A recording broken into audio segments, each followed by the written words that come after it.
নবীর থেকে যত দূরেই থাকি না কেন নবীর খুব কাছাকাছি। আর মুত্তাকি না হয়ে নবীর রওজার পাশে ঘুরলেও আমার এই আল্লাহ নবীর সাথে আমার কোনো সম্পর্ক নাই। সম্পর্কের ভিত্তি হচ্ছে তাকওয়া।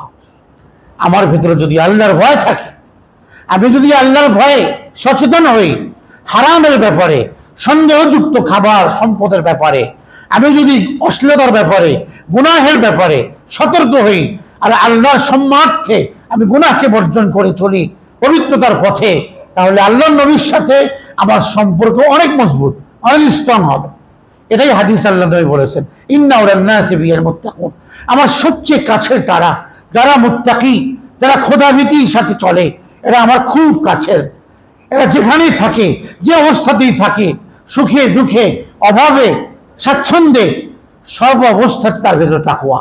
সম্পদ তাকে তাকওয়া থেকে দূরে সরাতে পারে না। সম্পদ থাকলেও সে মুত্তাকি, সম্পদ যদি না থাকে অভাবী, তাও সে মুত্তাকি। মানুষ থেকে চুরি করে না, তার ভিতরে আল্লাহর ভয় আছে। এক স্নিগ্ধ সকালে ওমর রাদিয়াল্লাহু আনহু বের হলেন মানুষের ইমানদারি পরীক্ষা করার জন্য। এক ঘটনা এসছে কিতাবের মধ্যে। একজন রাখাল ব্যক্তি, অশিক্ষিত, শহরে নয়, কালচার নাই, একজন অশিক্ষিত মূর্খ ব্যক্তি ছাগল চড়ায়, বিরাট পাল নিয়ে যাচ্ছে। ওমর রাদিয়াল্লাহু আনহু বললেন, এই রাখাল, এদিকে আসো, আমার খুব তৃষ্ণা পেয়েছে, একটা ছাগল আমাকে দাও, দুধ দহন করে আমি খাই, তৃষ্ণা নিবারণ করি, তোমাকে আমি এর বিনিময়ে কিছু টাকা দিয়ে দিই। রাখাল বললেন, মালিক তো আমি না, আমি কিভাবে দিই? আমার দেওয়ার কোনো এগুলো সুযোগ নেই, এগুলো আমার কাছে আমানত।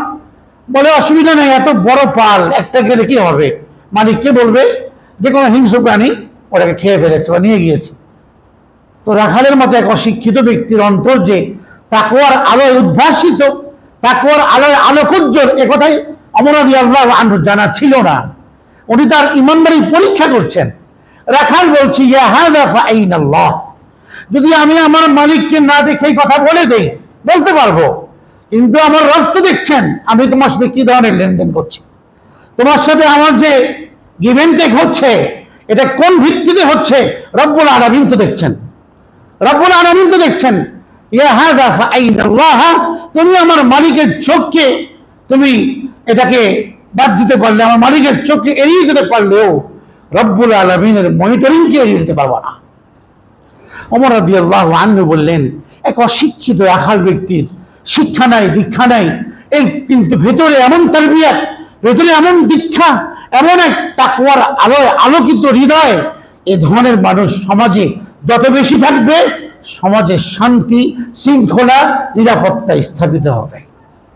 বহু শিক্ষিত মানুষ মুত্তাকি না, বহু শিক্ষিত মানুষের অন্তর কালো, অন্ধকার, তাকওয়ার নূর নাই। অনেক বড় ডিগ্রিধারী, অনেক সার্টিফিকেটধারী, বড় শিক্ষিত, বড় চেয়ারে অধিষ্ঠিত, কিন্তু অন্তরে তাকওয়ার নূর নেই, আলো নেই।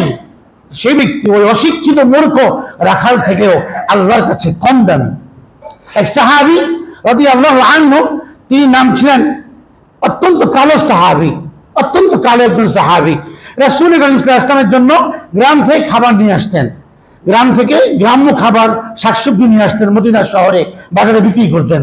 রাসূল সাল্লাল্লাহু আলাইহি ওয়াসাল্লাম অনেক মহব্বত করতেন তাকে, নবীজিকে হাদিয়া দিতেন, নবীজির শহরে জিনিস তাকে আবার হাদিয়া দিয়ে দিতেন। তো অত্যন্ত কালো ছিল। একদিন বাজারে বসে তার মালামাল বিক্রি করছেন, নবী সাল্লাল্লাহু আলাইহি ওয়াসাল্লাম মহব্বতের আধিক্যতায় তাকে পেছন থেকে ধরলেন, চোখ ধরলেন, আমরা ধরি অনেক সময়, চোখ ধরলেন। তো সেই ব্যক্তি বলল যে, কে আমাকে চোখ ধরলে? আরসিলনি, আমাকে ছেড়ে দাও, চোখ ছাড়ো।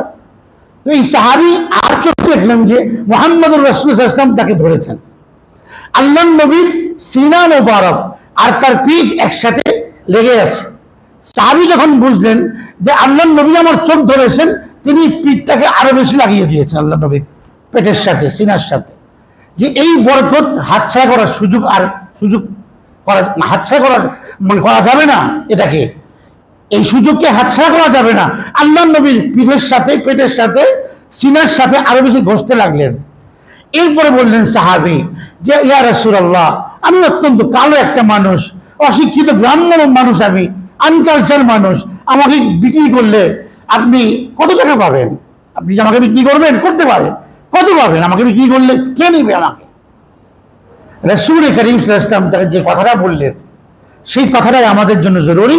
রাসূল বললেন ওয়াল্লাহ ওয়াল্লাহ ইন্নাকা লাস্তা কাসিদান ইনদাল্লাহ, তুমি কালো হতে পারো কিন্তু আল্লাহর কাছে তুমি অনেক মূল্যবান, আল্লাহর কাছে তোমার দাম কম নয়, তুমি মূল্যহীন নও, আল্লাহর কাছে তোমার অনেক বেশি দাম, কারণ তোমার অন্তরটা ঈমানি আলো উদ্ভাসিত, তাকওয়ার নূরে নূরান্বিত, তোমার হৃদয় আলোকিত, তোমার হৃদয়, যার হৃদয়ে তাকওয়া থাকে অন্তর বিগলিত হয়, রাতের নিস্তব্ধতায় আল্লাহ প্রেমের উষ্ণতায় সে জ্বলে উঠে আল্লাহর প্রেম পাওয়ার জন্য, আল্লাহকে পাওয়ার জন্য।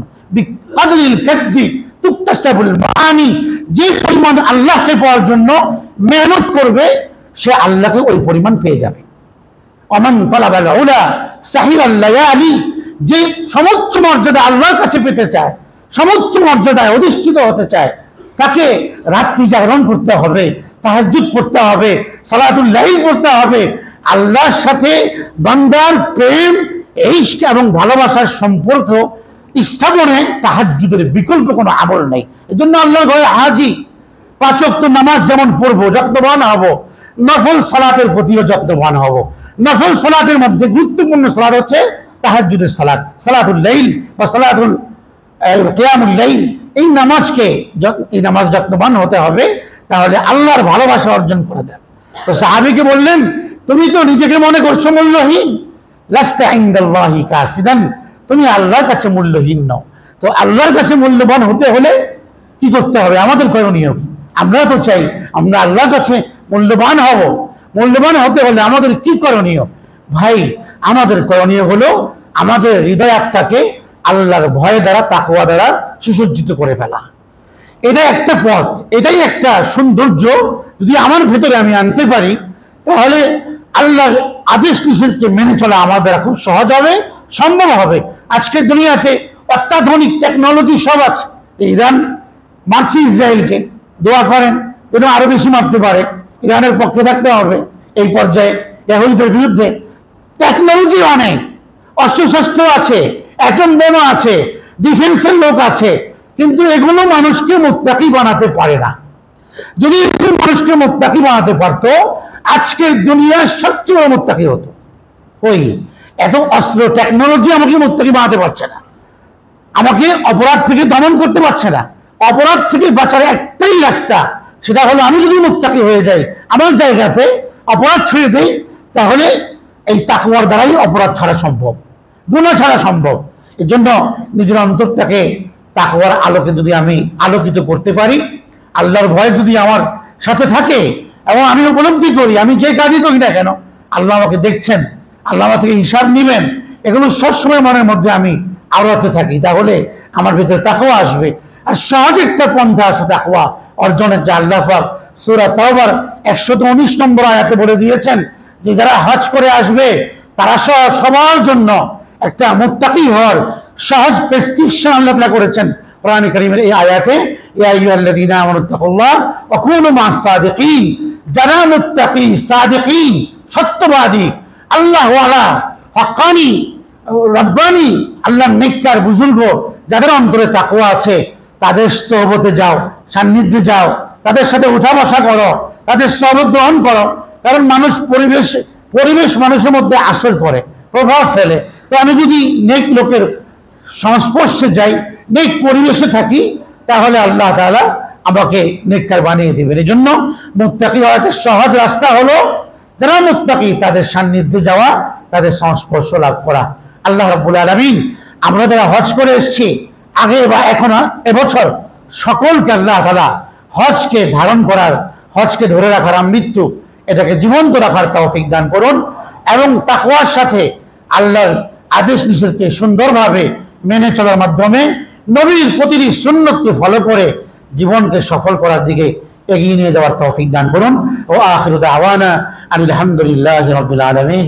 সুন্নাত আদায় করি।